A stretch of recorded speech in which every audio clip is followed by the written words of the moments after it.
नमस्कार, स्वागत है आप सभी का मालवीय एकेडमी के इस ऑनलाइन लर्निंग प्लेटफॉर्म पे। दोस्तों, आज मैं इस वीडियो में आपसे बात करने वाला हूं सीयूईटी 2022 पीजी के फॉर्म को आप कैसे भरेंगे। स्टेप बाय स्टेप मैं आपको फॉर्म को भर के दिखाऊंगा। आप फॉर्म भरने से पहले इस वीडियो को पूरी तरीके से देख लें ताकि आपको फॉर्म भरने में कोई भी गलती ना हो। मैं आप सभी को एक बात कहूंगा कि आप फॉर्म को थोड़ा देरी से भरें, 5-10 दिन बाद भरें, कोई इशू नहीं है, लेकिन फॉर्म में गलती भी किसी प्रकार की ना करें।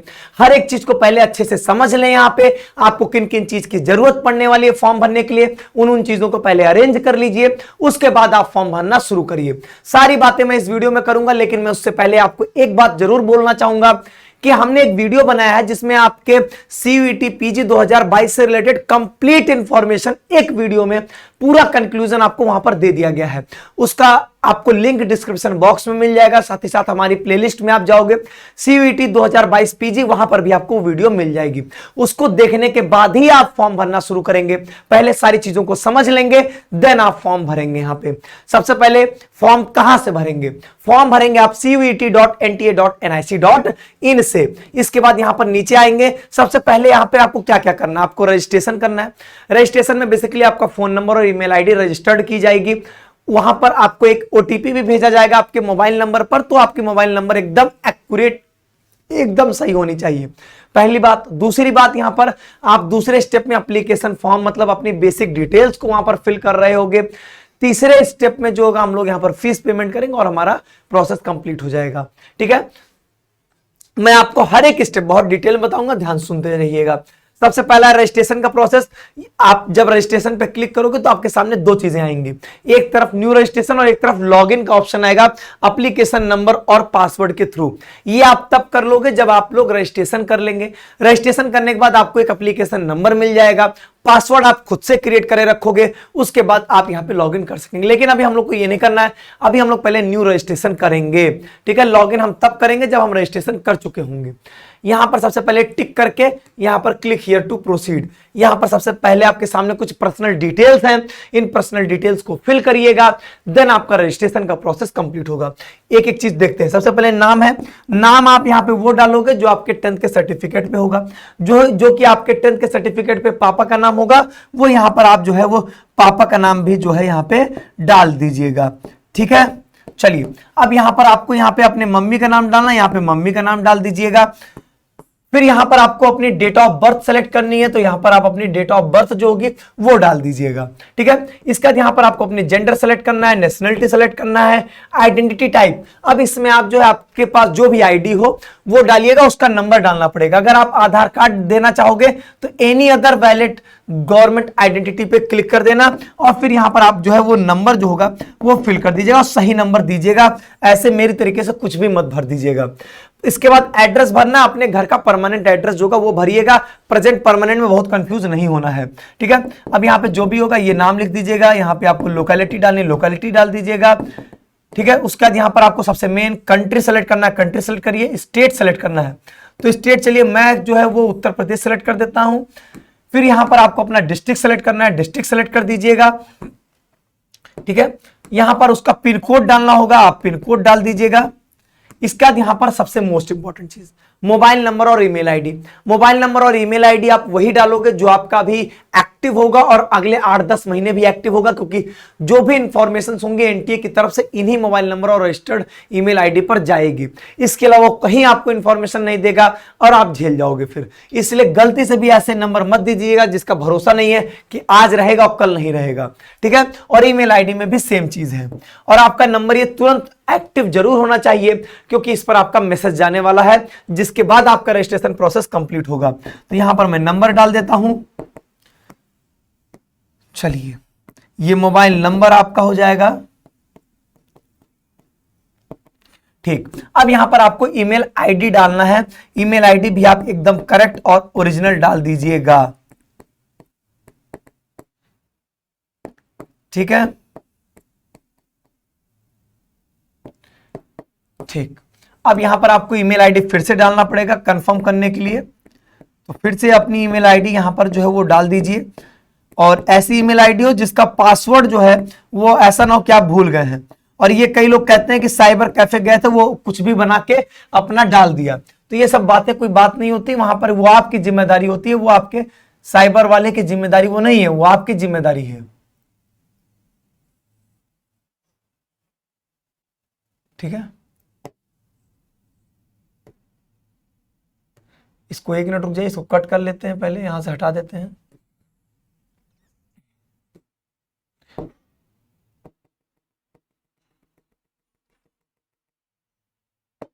ठीक है, अब यहां पर आपको फिर से ईमेल आईडी अपनी डालनी है, फिर से डाल दीजिए।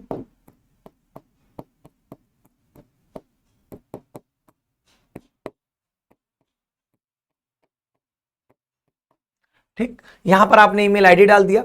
अब यहां पर जो है BHU world online class @gmail.com, BHU world online.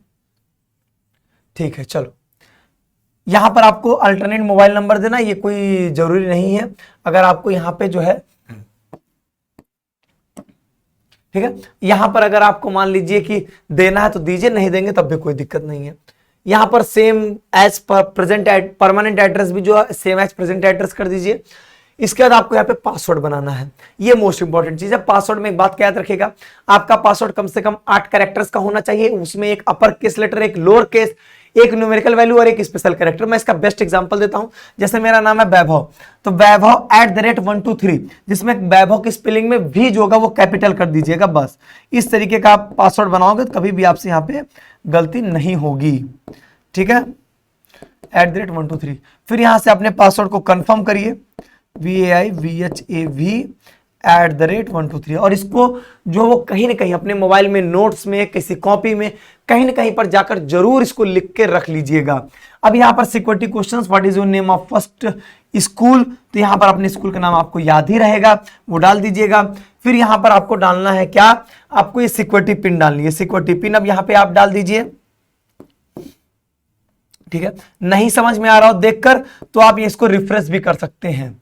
अब यहां पर देखिए, आप जैसे सबमिट पे क्लिक करोगे तो ये कुछ बातें कह रहा है कि आप एक बार फिर से रिव्यू कर लीजिए जो इंफॉर्मेशन आपने भरा है, क्या वो इंफॉर्मेशन आपकी सही है या गलत है। अगर गलत है तो आप उसको करेक्ट भी कर सकते हैं। कैसे, एडिट रजिस्ट्रेशन फॉर्म पे क्लिक करके आप उसको करेक्ट कर सकते हैं। जब तक आप फीस नहीं भरे हैं तब तक आप करेक्शन कर सकेंगे। एक बार आपने जैसे ही एप्लीकेशन फॉर्म सबमिट कर दिया, फीस भर दिया, उसके बाद आप करेक्शन नहीं कर पाओगे, फिर करेक्शन विंडो के दौरान ही आपकी चीजें कुछ करेक्ट हो सकेंगी। तो चलिए, मैंने पढ़ लिया है, नाम सही है, फादर नेम सही, मदर नेम सही, date of birth, gender, address, mobile number, email ID सब सही है, बहुत अच्छी बात है। यहां पर आई एग्री पे यहां पर आप क्लिक करोगे और देन आप क्लिक करोगे सबमिट एंड सेंड ओटीपी। मतलब क्या होगा, आपके रजिस्टर्ड मोबाइल नंबर जो आपने अभी मोबाइल नंबर दिया है, इस पर एक ओटीपी यहां पर भेजी जाएगी। अब वो ओटीपी आपको यहां पे डालनी होगी। मैं एक बार चेक कर लेता हूं ओटीपी आई कि नहीं आई, और ओटीपी जो होगी वो ओटीपी डालने के बाद ही हमारा रजिस्ट्रेशन प्रोसेस जो होगा वो कंप्लीट हो जाएगा। तो इंतजार करते हैं। बिल्कुल, आपकी ओटीपी यहां पे आ चुकी है। ओटीपी क्या है वो देख लीजिए। ओटीपी है यहां पर आपकी आई है 037021। ठीक है, ये आया है ओटीपी। यहां पर आप कर दीजिए सबमिट एप्लीकेशन फॉर्म, और इस तरीके से आपका यहां पे रजिस्ट्रेशन फॉर्म जो है वो कंप्लीट हो चुका है। अब अगला काम होगा हमारा जो है वो एप्लीकेशन फॉर्म को सबमिट करना। एप्लीकेशन फॉर्म में हम देखिए यहां पर हमारे पास क्या क्या चीजें जो होंगी जो नहीं कंप्लीट होंगी। सबसे पहले कॉन्टैक्ट डिटेल्स वो हमारा कंप्लीट है। दूसरा है यहाँ पे पर्सनल डिटेल। तो सबसे पहले ओपन करते हैं पर्सनल डिटेल्स पे। पर्सनल डिटेल्स पे क्या हमारी चीजें नहीं भरी हुई है वो देख लेते हैं। नाम, date of birth, gender, father's name, mother's name, ये सब तो भरा ही हुआ है। हमारा यहाँ पे स्टेट डोमिसाइल है, तो जिस स्टेट के आप हो वहां पर जिस स्टेट का आपका डोमिसाइल है, जिसके लिए आपके पास सर्टिफिकेट्स हैं वो आप वहां पे डाल सकते हो। कैटेगरी मोस्ट इंपॉर्टेंट चीज, गलती से भी अपनी कैटेगरी गलत नहीं डालेंगे। यहां पर मैं कुछ बातें ऐड करना चाहूंगा। जैसे मान लीजिए अगर आप ईडब्ल्यूएस कैटेगरी के स्टूडेंट हैं आपको, लेकिन आपके पास अभी सर्टिफिकेट नहीं है, लेकिन ये पता है कि आप सर्टिफिकेट बनवा सकते हैं, तो यहां पर आप ईडब्ल्यूएस कैटेगरी फिल कर दे। कई बच्चे क्या करते हैं, उनके पास सर्टिफिकेट मौके पर नहीं होगा, कुछ दिन बाद बन जाता है, लेकिन वो कैटेगरी जनरल ही फिल कर देता है। तो ये गलती मत करिएगा। जो आपको पता है कि आपका सर्टिफिकेट बन जाएगा तो वहां पर आप वो कैटेगरी जरूर फिल कर लें। फिर यहाँ पे कह रहा है पीडब्ल्यूडी कैंडिडेट है, तो जिस हिसाब से होगा उस हिसाब से चूज कर लीजिएगा। स्पोर्ट कोटा के लिए अप्लाई करना है तो कर दीजिएगा। एक्स सर्विसमैन है तो जिस हिसाब से होगा उस हिसाब से कर लीजिएगा अपना। ठीक है, यहाँ पर रिलीजन अपना सेलेक्ट कर लीजिएगा। यहाँ पर स्टेटस ऑफ इंप्लॉयमेंट सेलेक्ट कर लीजिएगा, कश्मीरी माइग्रेंट है या नहीं, और फिर यहाँ पे सिक्योरिटी पिन डाल के अपनी बातों को कंफर्म कर दीजिए। ठीक है, 79, उसके बाद यहां पर आपका P83। ठीक है, अब यहां पर आप सेव एंड नेक्स्ट कर दीजिए। सेव एंड नेक्स्ट जैसे आप करेंगे, यहां पर आपसे पूछेगा क्या आपके पास आधार नंबर है, तो यहां पर आप जो है वो कर दीजिए हाँ यस आधार नंबर है मेरे पास। आधार नंबर है तो यहां पर आपको अपना आधार नंबर जो होगा वो यहां पर आपको शेयर करना होगा। एप्लीकेशन नंबर देखिए आपका यहां पे शो कर रहा है, अपने इस एप्लीकेशन नंबर को कॉपी पेस्ट जो है वो जरूर कर लीजिएगा, मतलब अपने पास रख लीजिएगा। फिर यहां पे कह रहा है आधार से रिलेटेड पूछ रहा है क्या आप अपना आधार देना चाहते हो तो अपना नंबर, आधार नंबर आपको यहाँ पे शेयर करना पड़ेगा। क्योंकि मैं ऐसे रैंडम फॉर्म भर रहा हूं तो मैं कोई भी आधार नंबर यहाँ पे नहीं देना चाह रहा हूं, दे दूंगा तो फिर फंसेगा मामला। तो इसलिए हम लोग यहाँ पर क्या कर रहे हैं कि I am not willing to share my Aadhaar number, ये मैं कर रहा हूं। आप यहाँ पे ये पहला वाला ऑप्शन जो है वो सेलेक्ट कर लीजिएगा और अपनी डिटेल्स मतलब आधार नंबर जो होगा वो शेयर कर दीजिएगा। फिर यहाँ पे आप टिक करके आगे जो है यहाँ पे बढ़ जाइए। यहां पर जैसे ही आप आगे बढ़ जाओगे, अब यहां पर आपके सामने द मोस्ट इंपॉर्टेंट स्टेप आ चुका है। पूरे फॉर्म में ये सब अभी तक की सारी बातें बहुत बेसिक है, हर एक बच्चा कर लेता है। मोस्ट इंपॉर्टेंट तो यहां पर आता है हमारे लिए कि हमको यहां पर टेस्ट पेपर का सिलेक्शन करना है। अब देखिए मैं 1 मिनट के अंदर आपको कुछ रिवाइज कराता हूं, बाकी पूरा कंप्लीट की बातें जाननी होंगी तो आपको जो हमारा इसके पहले वाला वीडियो है कंप्लीट इंफॉर्मेशन वाला वो आपको देखना पड़ेगा। देखिए यहां पर क्या है, बेसिकली इन्होंने क्या किया है कि टोटल 78 टेस्ट पेपर्स बना दिए हैं। टोटल 78 पेपर्स हैं। जैसे कि मैं अगर कहूं जैसे कि एमएससी केमिस्ट्री एक टेस्ट पेपर हो गया, एमए हिस्ट्री एक टेस्ट पेपर हो गया, एमए पॉलिटिकल साइंस एक टेस्ट पेपर हो गया। तो यहां पर वही कह रहा है कि आपको टेस्ट पेपर का सिलेक्शन करना है, मतलब आप कौन कौन से कोर्सेज में अप्लाई करना चाहते हो। जैसे मैं चाह रहा हूं कि MSc chemistry, MSc forensic science और एमएससी इन्वायरमेंटल साइंस 3 में मैं अप्लाई करना चाहता हूं। तो उस जो आप टेस्ट पेपर में अपीयर होना चाहते हो उस टेस्ट पेपर का कोड यहां पर आपको सेलेक्ट करना होगा। सर हमको कैसे पता चलेगा कि हमारा टेस्ट पेपर का कोड आखिर है क्या? तो आपके टेस्ट पेपर का कोड क्या है ये आपको हमने प्रीवियस वीडियो में बता दिया है कि आपको कहां से पता चलेगा, किस तरीके से आप अपने पेपर कोड को जान सकेंगे और उसको नोट कर सकेंगे। उस बात पे मैंने बहुत हाईलाइट करके आपको बताया है। तब भी मैं आपको यहां पे बताना चाहता हूं कि एक पीडीएफ आपके साथ डिस्क्रिप्शन बॉक्स में शेयर किया जा रहा है। उस पीडीएफ को अगर आप देखोगे तो आपके सामने कुछ ये इंफॉर्मेशन होगी। इसमें क्या होगा, आपको यहां पे टेस्ट पेपर का कोड लिखा गया है, इसी कोड को आपको डालना है और टेस्ट पेपर कोड है, यहां पर कोर्स मेंशन है, फिर उसका पेपर पैटर्न मेंशन है, आपको यूनिवर्सिटी मेंशन है और एलिजिबिलिटी क्राइटेरिया मेंशन है। तो आप पहले इस पीडीएफ को पूरे एकदम आराम से देखिए कि जैसे क्या मेरा डिसाइडेड है कि मैं फिजिक्स का छात्र हूं तो मुझको एमएससी फिजिक्स करनी है। अब एमएससी फिजिक्स जितने भी यूनिवर्सिटीज में होगी मैं उसमें अप्लाई करूंगा, मैं उसके पेपर पैटर्न को देखना चाहूंगा। तो पहले तो आप ये जान लो कि एमएससी फिजिक्स का टेस्ट पेपर कोड आखिर है क्या, ये कहां से पता चलेगा वो मैंने आपको पहले ही बता दिया है। किसके पिछले वाले वीडियो में जाओगे तो वहां पर आपको पता चल जाएगा, टेस्ट पेपर कोड आपको सारे मिल जाएंगे। ठीक है, अब यहां पर देखिए अगर आप इसको पूरा देखना चाहोगे तो इसमें ऐसे ही होगा, जैसे यहां पर एक कोड इन्होंने मेंशन किया, उस कोड के बेसिस पे इन्होंने बताया किस किस यूनिवर्सिटी में ये कोर्सेज आपके मेंशन है। जैसे अब यहां पे आप देख रहे हो कि बीएड एजुकेशन के जो कोर्स हैं वो है PGQP01। अब इसी तरीके से आप आगे बढ़ोगे, अगर आपको LLM के लिए अप्लाई करना है तो PGQP02 आपका यहां पे क्या होगा, PGQP02 आपका यहां पे कोड होगा। और आपको फर्दर आगे चल के यूनिवर्सिटी को भी सेलेक्ट करना है, इसलिए उस यूनिवर्सिटी की क्या एलिजिबिलिटी क्राइटेरिया है उसको भी आप एक बार जरूर देख लेंगे और एग्जाम पैटर्न देख लेंगे तो वो भी बहुत अच्छी चीज रहेगी, ताकि आपको पता हो कि आपको तैयारी क्या करनी है। तो ये थे आपकी यहाँ पर एक कंप्लीट जानकारी है। तो इसको इसीलिए मैंने बोला ना वो वीडियो देखेंगे तभी आप यहाँ पे फॉर्म को भर पाएंगे। तो यहां पर मान लीजिए कि मैं क्या करता हूं, कुछ रैंडम टेस्ट पेपर को सेलेक्ट कर लेता हूं। एक बात का और ध्यान देंगे, इन्होंने जो आपका ये एग्जाम होने जा रहा है वो टोटल 10 दिनों में कंडक्ट कराया जाएगा, मतलब उस 10 दिनों में एक दिन में आपका कोई पेपर पड़ेगा। ठीक है, अब जैसे इन्होंने क्या किया, 10 दिनों में आपके जो पेपर्स इन्होंने डिवाइड किए हैं, हर दिन इन्होंने 2 स्लॉट्स रखे हैं और दोनों स्लॉट में कौन कौन से पेपर्स होंगे वो भी इन्होंने मेंशन किया हुआ है, हमने उस वीडियो में डिस्कस भी किया हुआ है। तो यहां पर आप उन टेस्ट, एक बात क्या रखेंगे, एक स्लॉट का एक ही टेस्ट पेपर आप सेलेक्ट कर सकते हैं। जैसे पॉसिबल भी नहीं होगा ना, अगर मान लीजिए कि दूसरे दिन के पहले स्लॉट में कोई 5 कोर्सेज हैं अब उन 5 कोर्सेज में 5 सब्जेक्ट में आप पांचों में अप्लाई करना चाहते हो तो ये पॉसिबिलिटी कहीं से भी नहीं बन पाएगी। आपको वहां पे जो है वो एक कोई टेस्ट पेपर सेलेक्ट करना पड़ेगा। ठीक है, इस बात को समझ लीजिएगा, पहली बात। दूसरी बात यहां पर यह समझिएगा कि अगर आप एक स्लॉट के एक से ज्यादा को अगर सेलेक्ट करोगे तो यहां पर फॉर्म आगे प्रोसीड नहीं होगा। ठीक है, तो यहां पर मैं रैंडम जो है वो कुछ यहां पे सेलेक्ट कर लेता हूं। एक बात का और, 3 टेस्ट पेपर अगर आप भरोगे तो 800 रुपए लगेगा। उसके ऊपर आप जितने टेस्ट पेपर सेलेक्ट करोगे पर टेस्ट पेपर 200 रुपए लगेंगे। किसके लिए? ये लगेगा आपके लिए जनरल कैंडिडेट्स के लिए। बाकी ओबीसी एससी के लिए कम है। वो क्या क्या उसमें प्राइजेस हैं वो आप आराम से जो होगा उस वीडियो के माध्यम से देख लीजिए। इसलिए मैं बार बार बोल रहा हूं वो वीडियो आपके लिए बहुत इंपॉर्टेंट है।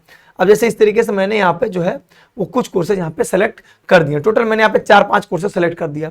इसके बाद यहाँ पर आपको एग्जाम सेंटर सेलेक्ट कर लीजिएगा अपना, जो भी आपके नजदीकी आपके जो होंगे वो सेलेक्ट कर लीजिएगा। ठीक है, इसमें कोई बात नहीं। जैसे उत्तर प्रदेश है तो उत्तर प्रदेश में आपको कौन सी सिटी सेलेक्ट करनी है, तो मान लीजिए मैं कर लिया आगरा। फिर यहाँ मैं उत्तर प्रदेश का जो है वो मैं यहाँ पे इलाहाबाद सेलेक्ट कर लेता हूँ। फिर मैं यहाँ पे उत्तर प्रदेश का कोई तीसरा, जैसे आजमगढ़, सुल्तानपुर चलिए कर लीजिए। फिर यहाँ पर आप अगला जो है वो आप वही यहाँ पे अमेठी कर लीजिए। इस तरीके से आपने यहाँ पे 4 एग्जामिनेशन सेंटर को सेलेक्ट कर लिया प्रायोरिटी बेसिस पे। याद रखिएगा जो आप सबसे नजदीक सबसे चाहते हो कि वो मिल जाए वो आप पहले नंबर पे रखोगे। फिर फादर की क्या ऑक्यूपेशन है वो यहाँ पर फिल कर दीजिएगा। क्वालिफिकेशन कितनी है वो फिल कर दीजिएगा। मदर की क्या आपकी यहाँ पे क्वालिफिकेशन है और मदर का ऑक्यूपेशन क्या है, क्या करती हैं, वो यहां पर आप फिल कर देंगे। इसके बाद यहां पर सिक्योरिटी पिन डाल के इस प्रोसेस को भी आप यहां पे कंप्लीट कर देंगे। ठीक है, 0858। ठीक, अब यहां पे आप सेव एंड नेक्स्ट करके इसको इस एक प्रोसेस को यहां पे आप सबमिट कर सकते हैं। अब ये कह रहा है security pin did not match, तो एक बार चेक कर लेते हैं। मतलब सिक्योरिटी पिन हमने कुछ यहां पे गलत डाल दिया था, कोई बात नहीं। सिक्योरिटी पिन हम लोग यहां पे फिर से जो है वो डाल देते हैं। ठीक है, सिक्योरिटी पिन फिर से डाल देते हैं 82824J। तो मैं आपके लिए कहूंगा सबसे ज्यादा इंपॉर्टेंट स्टेप यही है कि आपको जो जो पेपर्स देने हैं उनके टेस्ट पेपर को आपको सेलेक्ट करना है। यही आपके लिए मोस्ट इंपॉर्टेंट है। और आप चाहो जितने चाहो उतने टेस्ट पेपर सेलेक्ट कर सकते हैं। बस एक चीज का याद रखना है, एक स्लॉट में एक ही टेस्ट पेपर आप सेलेक्ट करोगे। अब इनके 10 दिनों के जो 2-2 स्लॉट्स बने हैं उसमें क्या क्या है वो भी आपको उस वीडियो में बताएगा, देख लीजिएगा वो वीडियो। ठीक है, चलो अब ये आपका तो बिल्कुल सही है। तो यहां पर एस पे क्लिक कर देंगे। अब देखो यहां पे देखो तुरंत बोल भी दिया इसने। देखो यहां पे क्या बोल रहा है, कह रहा है कि आपने जो सेलेक्ट किया है कोर्स PGQP 21 और 58 ये सेम शिफ्ट और सेम डे पे है। अब मुझको तो याद था नहीं, मैं तो ऐसे रैंडम सेलेक्ट किया हूं। आपको तो याद रहेगा और आप पहले ही स्लॉट में देख चुके रहे होंगे। मैं आपको 1 मिनट स्लॉट दिखाई देता हूं, आपके मन की थोड़ी सी तसल्ली मिल जाएगी जो बच्चे नहीं देखे होंगे।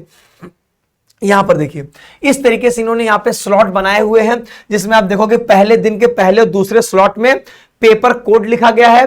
पेपर कोड लिखने के बाद प्रोग्राम लिखा है और डिग्री लिखी है कि MA इंग्लिश का पेपर पहले दिन के पहले स्लॉट में होगा। कोड क्या है PGQP 05। ठीक है, ये PDF भी मैं आपको अवेलेबल करा दूंगा। पहले दिन, दूसरे दिन, तीसरे दिन, चौथे दिन, 5वें दिन, छठे दिन, ये आप यहां पे इस तरीके से देखते चले जाओगे कि आप देखो PGQP 02 जो भी आपके LLM वाले कोर्सेज हैं वो यहां पर PGQP 02 में आएंगे और 6वें दिन के दूसरे स्लॉट में यहां पर पेपर होगा। दूसरा स्लॉट मतलब 3 से 5 बजे के बीच में होगा। ठीक है, तो ये बात है यहां पे। तो यहां पर आ जाइए, तो इसका मतलब 21 और 58 में से आपको कोई एक यहां पे सेलेक्ट करना होगा। तो आप खुद से आगे प्रोसीड कर ही नहीं पाओगे। 21 के बजाय मैं 23 भर देता हूं, चेक करता हूं क्या अब हो जाएगा हमारा। तो अब यहां पर हमारा हो गया।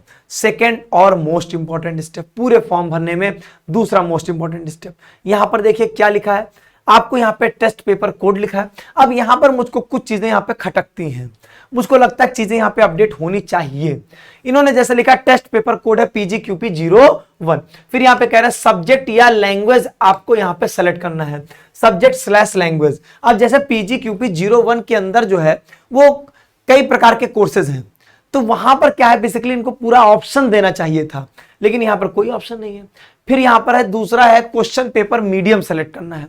क्वेश्चन पेपर मीडियम आपको मैंने बताया था कि सेक्शन 1 के लिए ही सिर्फ सेलेक्ट करना है। सेक्शन 2 जो होगा आपका डोमेन वाला वो आपका पेपर बाइलैंग्वेज होगा। लेकिन आप सेक्शन ए के लिए यहां पर लैंग्वेज को सेलेक्ट कर सकते हैं। ठीक है, तो फॉर सेक्शन ए ओनली, बाकी जो आपका डोमेन वाला पार्ट होगा 75 क्वेश्चन का, वो आपका बाइलैंग्वेज हिंदी और इंग्लिश दोनों में अवेलेबल होगा। इसी तरीके से यहां पर आप देखोगे PGQP 23 में भी मान लीजिए मैंने यहाँ पे हिंदी लिया। हाँ, यहां पर लास्ट में आपको यूनिवर्सिटी सेलेक्ट करना है कि ये जो कोर्स आपने लिया है PGQP 01, ये आपके इतने सारे यूनिवर्सिटीज में जो है वो प्रेजेंट है। अब आप इतने सारे यूनिवर्सिटीज में किस यूनिवर्सिटी पे क्लिक करना चाहोगे, तो मैंने यहाँ पे इस पे क्लिक कर दिया। सेलेक्ट ऑल मतलब सारी यूनिवर्सिटीज मेरे यहाँ पे भर जाएंगे, कोई नुकसान नहीं, सब भर लीजिएगा। फिर यहाँ पे जैसे ये है तो यहाँ पे ये हुआ यूनिवर्सिटी मैंने सारी सेलेक्ट कर लिया। अगला यहाँ पे PGQP P35 है, यहाँ पे भी ऐसी सेम कंडीशन है। यहाँ पर ये लैंग्वेज यहाँ पे सेलेक्ट ऑल कर लीजिए। 49 है, 49 में भी यही चीज है। यहाँ पर इंग्लिश लैंग्वेज सारी यूनिवर्सिटी कर लिया मैंने यहाँ पे। उसका PGQP 58 में आप यहाँ पे मान लीजिए इंग्लिश लैंग्वेज और सारी यूनिवर्सिटीज मैंने ले लिया यहाँ पे। इस तरीके से आप यहाँ पे फॉर्म भरेंगे, मतलब आपने किस किस यूनिवर्सिटी में अप्लाई करना चाहते हो वो भी आप यहाँ पे मेंशन कर सकते हैं, और चाहे तो सारी यूनिवर्सिटीज को एक बार में आप यहाँ पे सेलेक्ट भी कर सकते हैं। उम्मीद करता हूं यहां तक कोई दिक्कत नहीं होगी। यहां पर बस मुझको एक चीज परेशान कर रहा है कि यहां पर नॉट एप्लीकेबल या सेलेक्ट का ऑप्शन क्यों आ रहा है, क्योंकि कुछ ऐसे पेपर कोड्स है मैं आपको बताना चाहूंगा, जैसे मैं PDF के माध्यम से मैं आपको दिखा देता हूं, तब आपको समझ में आ जाएगा। जैसे कि यहां पर ऐसा है कि जैसे एक पेपर कोड में जो है वो कई अलग अलग कोर्सेज हैं, एक ही पेपर कोड में कई अलग अलग कोर्सेज हैं। अब अगर आप ऐसा है तो इसका मतलब, जैसे अगर मैं एग्जांपल दूं आपको, मैं PGQP 40 दिखाता हूं, तब आपको एकदम रिलेट कर पाओगे आप कि कहां पर गड़बड़ी होने के चांसेस हमको दिख रहे हैं। अब देखिए यहां पे, ये देखिए PGQP 40 है। PGQP 40 में देखिए आपका यहाँ पे BPED भी है। PGQP में यहां पर आप देखोगे तो यहां पर आपको LLB का भी कोर्स मिलेगा। ये आपका जो है MLIB ISC लाइब्रेरी साइंस, ये भी कोर्स मिल रहा है, ये भी PGQP 40 में है। तो यहां पर अगर मैं उसको सेलेक्ट करता हूं, मान लीजिए अभी मैं यहां पे सेलेक्ट ही कर देता हूं, ठीक है, अभी यहां पर आप चाहो फिर से पीछे आके सेलेक्ट कर सकते हो। तो यहां पर मान लीजिए मैंने यहां पे 40 जो है वो सेलेक्ट कर दिया। ठीक, तो होना क्या चाहिए, अब यहां पर आप जैसे आगे बढ़ोगे होना क्या चाहिए आपके सामने, अच्छा ये चीज है, इसको फिर से हम लोग को फिल करना होगा। तो वहां पर जो है मैं आपको कमी बता रहा हूं कि कहां पर गड़बड़ी है, हो सकता है कुछ दिनों में गड़बड़ी सही हो जाए। ठीक है, यहां पर आगे बढ़िए। अब देखिए, अब यहां पर देखिए, यहां पर जैसे मैंने PGQP 40 भरा, तो 40 में क्या होना चाहिए, आपको जितने भी कोर्सेज हैं, अगर LLB का है, वहां पर मास्टर ऑफ लाइब्रेरी साइंस का है, तो वो सारे कोर्सेज आप हमको यहां पे शो करो ना, तो मैं उसमें से सेलेक्ट करूंगा। मैं चाहूंगा मोर देन वन सेलेक्ट करना, तो मोर देन वन सेलेक्ट कर सकूं। वो इन्होंने बनाया उसी तरीके से, लेकिन वहां पे वो सेलेक्ट नहीं हो पा रहा है। इन्होंने यहां पे लिखा सब्जेक्ट स्लैश लैंग्वेज, मतलब वही हो गया कि आपका इस टेस्ट पेपर कोड में कौन सा यहां पे आपका टेस्ट पेपर रहा होगा। ठीक है, तो वो यहां पे नॉट एप्लीकेबल का ही ऑप्शन दे रहे हैं या सेलेक्ट दे रहे हैं। सेलेक्ट पे क्लिक करोगे तो आगे बढ़ेगा नहीं, वो आपको भरना है, तो इन्होंने नॉट एप्लीकेबल का ही ऑप्शन दिया। तो मेरे हिसाब से यहां पर एक ड्रॉप मेनू होनी चाहिए जिसमें से हम सेलेक्ट कर सकें। तो कहीं ना कहीं यहां पे कुछ गड़बड़ है, लेकिन हम लोग फिलहाल जो है वो क्या करेंगे, फिलहाल जो हमारे पास अवेलेबल है हम उतनी चीजों में फॉर्म भर लेंगे। इसके लिए आपके लिए सलाह बस ये होगी, आप अभी फॉर्म भरने के लिए रुक जाएंगे, कुछ दिन आप फॉर्म नहीं भरेंगे, धीरे धीरे अपने आप खुद ही चीजें जो होंगी वो सही हो जाएंगी। ठीक है, तो इस तरीके से सेलेक्ट कर लेंगे आप, यूनिवर्सिटीज को यहां पर सेलेक्ट कर सकेंगे। देखिए इस तरीके से आप सारी यूनिवर्सिटीज को सेलेक्ट कर लिए। अब यहां पे सिक्योरिटी पिन आपको डालना है, तो B1C272, ठीक, ये हो गया। अब यहां पे सेव एंड नेक्स्ट पे क्लिक करके यहां पर आप आगे प्रोसीड कर सकते हैं। जैसे आप यहां पर आगे प्रोसीड करोगे, मैं आपको इतनी सी बात समझा दिया हूं कि आपको फॉर्म भरने 5-7 दिन रुक जाना, सिर्फ इस एक स्टेप के लिए। अगर आपको यहां से कोई दिक्कत नहीं तो आगे बढ़ भी सकते हो। अब यहां पर आपको अपनी कुछ एजुकेशनल डिटेल्स डालनी है। सबसे पहले 10th डाल दीजिए, 10th आप पास हो चुके हैं, कब पास हुए हैं, तो 10th मान लीजिए कि मैं 2014 में पास किया हूं। रिजल्ट क्या है, सीधी सी बात है कि यहाँ पे चलिए CGP हो, जो भी हो, यहाँ पर आपको डालना होगा। मैक्सिमम कितना था, 10 था, मिला कितना था, 10 ही मिलेगा हमको, उससे कम थोड़ा नहीं मिलेगा। ठीक है, तो यहाँ पर 10 डाल दीजिए, तो यहाँ पर आपका CGP ऑटोमेटिक बन गया। फिर यहाँ पे आपको रोल नंबर डालना होगा और इंस्टीट्यूट का नेम भी डालना होगा, एड्रेस भी डालना और नेम भी डालना है, वो आप अपना सही देख के डाल दीजिएगा। 12th क्या है, पास हो चुके हैं, कब पास हुए हैं, तो 16 में पास हुए हैं। यहाँ पे आपका कोर्स कौन सा था, 12th का इक्विवेलेंट था। यहाँ पे अपना बोर्ड आपको सेलेक्ट करना होगा, तो यहाँ पे मान लीजिए कि क्या है, हमारा सीबीएसई बोर्ड है। तो सेंट्रल बोर्ड कहां से मिलेगा, state board, board of central education, ठीक है।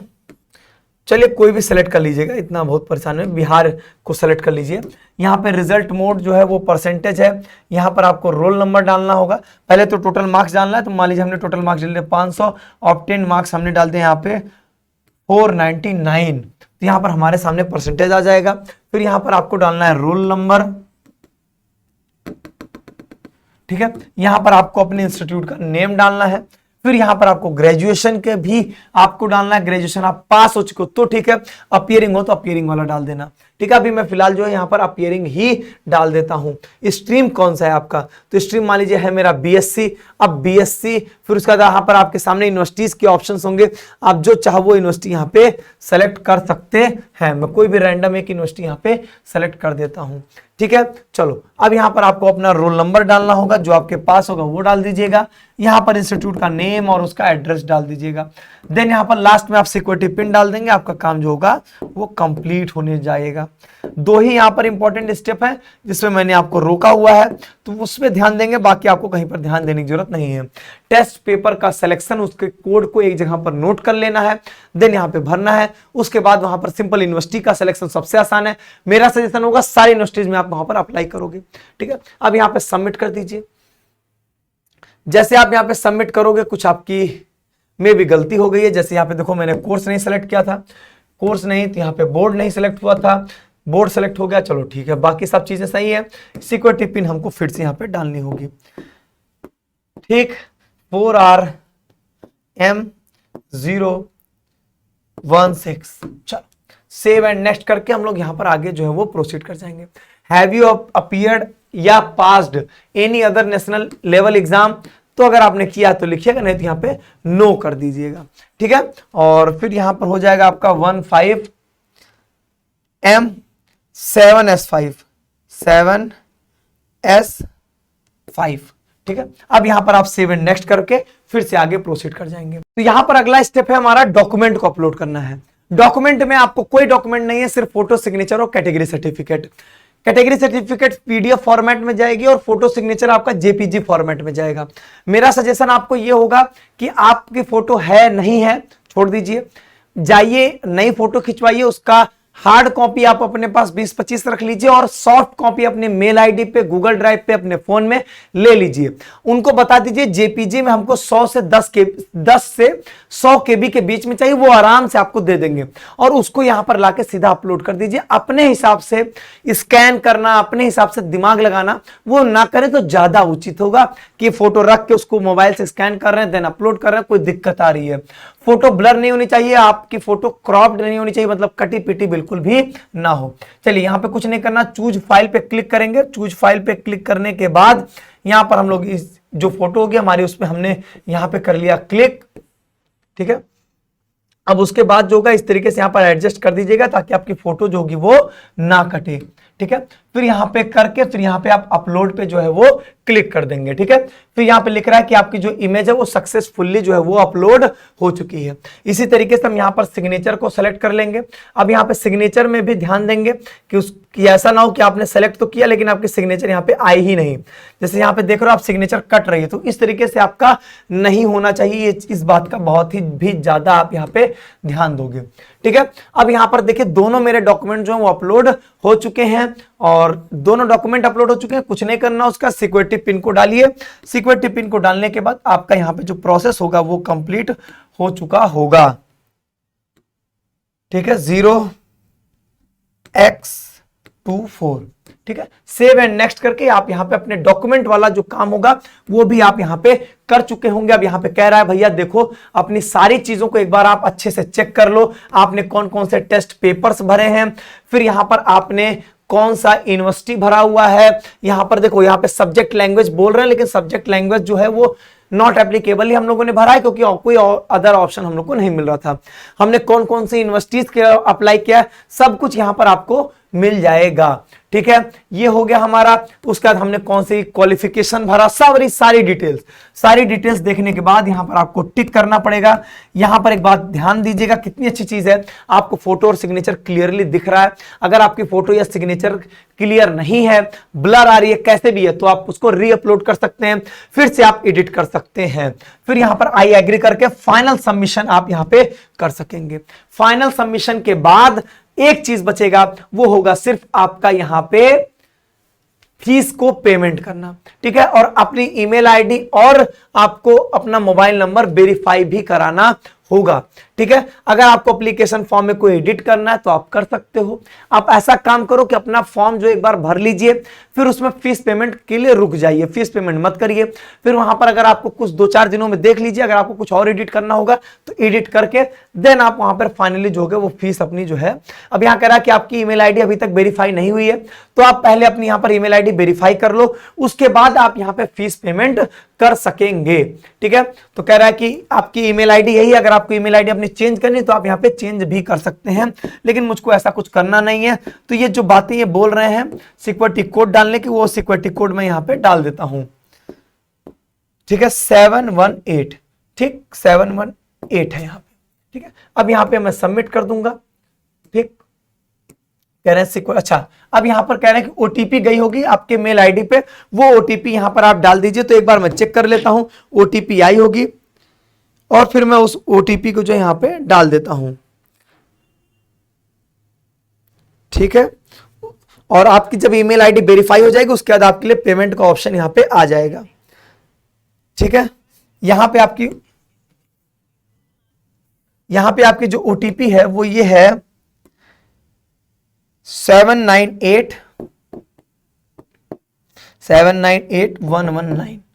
ठीक, अब यहां पे वेरीफाई, फिर होम पे आ जाइए। अब यहां पर आप पैसा पे कर सकेंगे। 1400 रुपए क्यों दिखाई दे रहा है, मैंने यहां पे 3 पेपर सेलेक्ट किए, पहले उसका 800 रुपए हो गया, मैंने 3 और सेलेक्ट किए हैं, पर पेपर 200 रुपए मुझे लगा, मैं जनरल कैंडिडेट हूं इसीलिए मेरा हो गया टोटल 1400 रुपए फीस। इसके बाद आप यहां पे एग्जामिनेशन फीस अपनी जमा कर दोगे, आपका काम ओके, आपका एप्लीकेशन फॉर्म फाइनल सबमिट हो जाएगा। फीस पेमेंट आप ऑनलाइन मेथड के थ्रू कर सकते हैं, डेबिट कार्ड, क्रेडिट कार्ड, किसी भी यूपीआई मेथड, इन सब थ्रू के आप कर सकते हैं, वो आप वहां जाओगे कर सकोगे। आप अगर खुद से नहीं कर पा रहे हैं तो अपना फॉर्म खुद से भर के पेमेंट जाके किसी साइबर कैफे से आराम से करवा सकते हैं।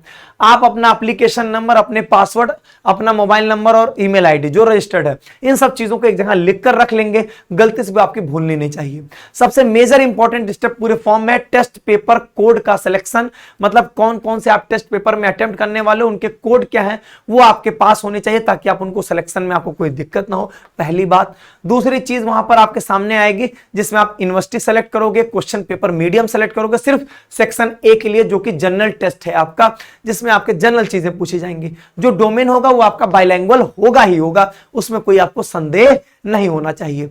मैंने पहले कहा सारी बातों को मैं इस वीडियो में नहीं बता सकता हूं, कुछ बातें आपके ऑलरेडी एक वीडियो में दिया गया, उनका आप डिस्क्रिप्शन बॉक्स में लिंक के थ्रू देख सकते हैं।